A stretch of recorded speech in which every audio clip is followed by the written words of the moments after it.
আসসালামু আলাইকুম।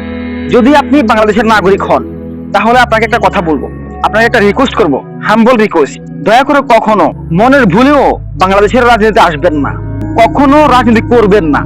কারণ বাংলাদেশের যে রাজনীতি চলে বাংলাদেশে এখন না, যখন থেকে বাংলাদেশের জন্ম হয়েছে তখন থেকে যেমন পলিটিক্স চলতেছে আমাদের বাংলাদেশে বা চলে আসছে, তাতে করে আমাদের প্রজন্ম পুরো হতাশ।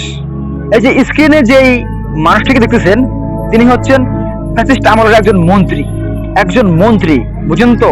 বাংলাদেশের মতো একটা জায়গার একজন মন্ত্রী, not a parliament member, he was a minister, বুঝেন তো? ফ্যাসিস্ট আমলে কত অখারাজ করছে, কত আকাম করছে, আহা, ক্ষমতার পাওয়ার তাদের হাতে ছিল, তারা যা বলতো তাই হইতো। কত অখারাজ করছে, কত অন্যায় করছে, কত মানুষকে তারা ঘরছাড়া করছে। কিন্তু দেখেন 2024-এর 5ই আগস্টের পরে যখন তারা অ্যারেস্ট হয়েছে, এখন তাদের হাতে হাত করা অবস্থায় তাদের মৃত্যু হয়েছে। তাহলে বুঝেন কতটা অমানবিক আমাদের দেশের পলিটিক্স। এবং এই যে সিস্টেম যে লঞ্চ করছে, যারা এখন মরছে তারাই এই লঞ্চটা করছে, তারাই এই আইনগুলা, এই যে সিস্টেমটা, একটা মানুষ অসুস্থ হলো তার হাতে হাত করা অবস্থায় তাকে মেডিকেলে নিয়েছিল গত 16 বছর।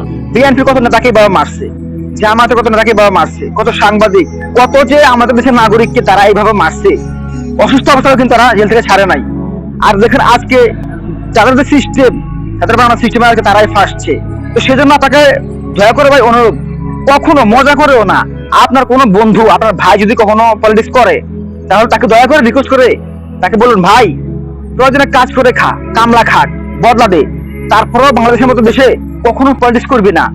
কারণ বাংলাদেশের সৎ হয়ে পলিটিক্স করা যায় না, এখানে করলে অন্যায় করতে হয়। আর যারা অন্যায় করে তাদের অবস্থা দুদিন আগত করা হোক এমনই হইব, আর না হলে হাসিনার মতো দেশ থেকে লাথি খেয়ে বাধ্য হইব। সুতরাং যদি আপনি মানুষ হয়ে থাকেন, যদি মানুষ হয়ে বাঁচতে চান, যদি মানুষ হয়ে আল্লাহর কাছে যেতে চান, তাহলে বলো ভাই দয়া করে বাংলাদেশের যে প্রেক্ষাপট, এই প্রেক্ষাপটে আপনি ভুলেও পলিটিক্স করবেন না প্লিজ। বাংলাদেশের পলিটিক্স এত নোংরা, যারা নোংরা করছে আজ সেই নোংরায় তারাই ডুবে গেছে। আল্লাহ আপনি আমাদের ক্ষমা করেন।